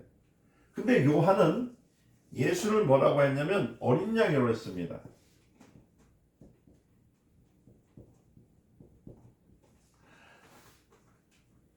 요한은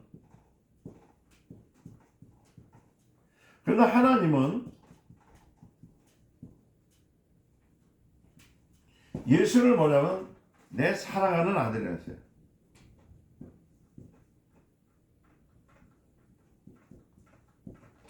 자, 나오죠? 그러나 성령은 예수를 비유했지만 성령은 예수님을 비둘기라고 했어요. 비둘기. 표현했어요. 이렇게 나왔습니다. 자, 그럼 왜 비둘기라고 했는가? 레위기서에 보면은 비둘기는 뭐냐면 속건제에 속합니다. 무슨 제?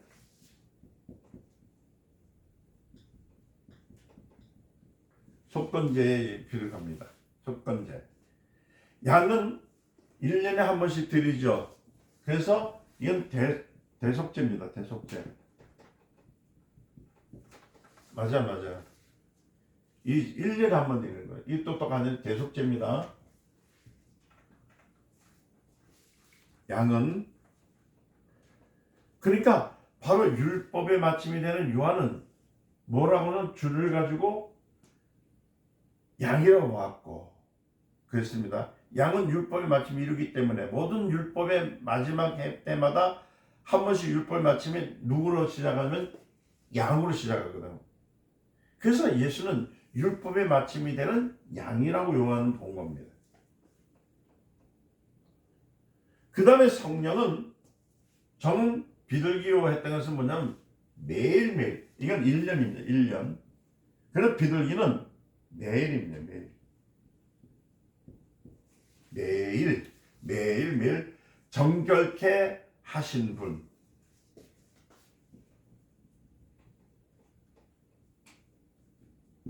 정결케 하신 분. 그것을 증거하는 거예요. 그러니까 성령이 예수님이 비둘기같이 했던 것은 뭐냐면 매일매일 정결케 하신 분. 요한이 봤을 때는 어린 양을 1년에 한 번씩 대속하신 분인데 우리 죄를 그러니까 율법을 마치신 분으로 본 겁니다. 여러분들 그래 영이라는 것은 원래 비물질이죠. 무형성이고 본래 사람의 눈에 볼 수 있습니까 없습니까? 사람의 눈에 발견되지 않는 것이 성령이신데 성령은 자신을 나타내지 않았습니다. 비둘기로 나타내지 않았습니다. 근데 어떤 사람들 말하기는 사람이 비둘기 같다니까 비둘기 순결하고 그러니까 성령도 순결하고 그러니까 비둘기가 온유하니까 성령도 온유하다고 말하니까 근데 그러면 얘기합시다. 그러면 비둘기가 공주하니까 성령도 공주하셔야 되겠네요. 그게 아니잖아요. 그 당시에 그 요단강에는 비둘기가 많이 살았다고 합니다. 그러나 성령은 성령 자신을 한 번도 나타난 적이 없어요. 반드시 하나님의 영을 통해서 하나님이 이 말씀을 통해서 온 증거로 나타나시는 분이에요. 성령은 누구를 증거하시는 분이야? 예수를 증거하시는 분입니다. 그래서 성경은 누구를 증거하냐면 요한복음 5장 39절에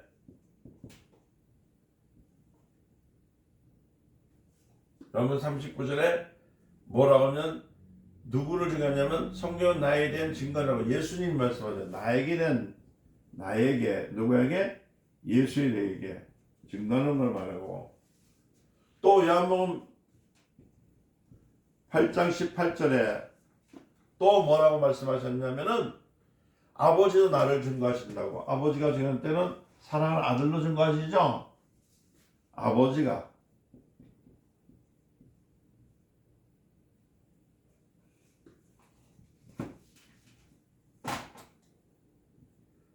하나님 아버지가 증거하신다고 얘기하셨고 요한복음 15장 6절에 뭐라고 했습니까? 성령이 누가 오시면 나를 증거한다는 거죠. 누가요? 성령이 누굴 증거해요? 예수님을 증거한다. 그래서 너희도 나를 증거하라 말한 거예요. 여러분, 그래서 세례를 받을 때에 성령이 임한다. 성령이 자신을 나타내는 것이 아닙니다. 누굴요? 예수님을 성령이 비둘기로 보았다는 겁니다. 그러니까 이렇게 해서요. 너희가 속건죄, 그러니까 다시 말하면 속건죄는 너희는 속건죄라 매일매일 정결해라. 다시 말해서 하나님에 대한 원망과 하나님에 대한 반항하는 모든 죄를 속죄하는 능력이 있으니까 매일매일 너희는 말씀 앞에 순종해라. 예수님은 모든 사람을 하나님을 반항하는 모든 자를 속죄하러 오신 분인 것을 바로 증거하기 위해서 성령이 비둘기같이 이렇게 보기 말한 겁니다. 그러니까 성령이 너희에게 성령이 비둘기같이 임하셨을 때, 그러니까 성령이 여러분은 비둘기라고 착각하지 마시기 바랍니다. 누구요? 예수님. 그래서 우리는 날마다 누구요? 예수의 보혈을 의지하고 우리가 살아가는 거예요. 이해되셨습니까? 자, 다시 말합니다. 성령은 누굴 증거하고 예수를 비둘기로 봤고, 요한은요, 예수를 양으로 말했고, 하나님은 예수님을 그 내 아들이라고 증거해 주었다는 거예요. 그래서 이 내용, 오늘 성경 공부하는 내용이 있죠. 이 내용을 여러분 한 번 더 이렇게 깊이 얘기해 주십시오. 공부를 해 보십시오. 그러면 성경에 나타난 하나님께서 하셨던 말씀 오해하지 않고 말씀 가운데 승리할 수 있다는 것을 믿기를 바랍니다. 기도합니다. 오늘 이 시간 법을 살아가는 사람, 우리 법을 살아감을 통해서 하나님의 의를 깨닫는 사람이 되게 하옵소서. 그 의를 어기면 사랑을 못 받고 그 의를 사모하면 땅속에 속한 모든 것을 더하려고 하셨사오니 하나님이여 주님의 의를 따르게 하여 주시고 말씀과 진리 가운데 거하게 하옵소서. 예수 그리스도 이름으로 기도드립니다. 아멘. 감사합니다.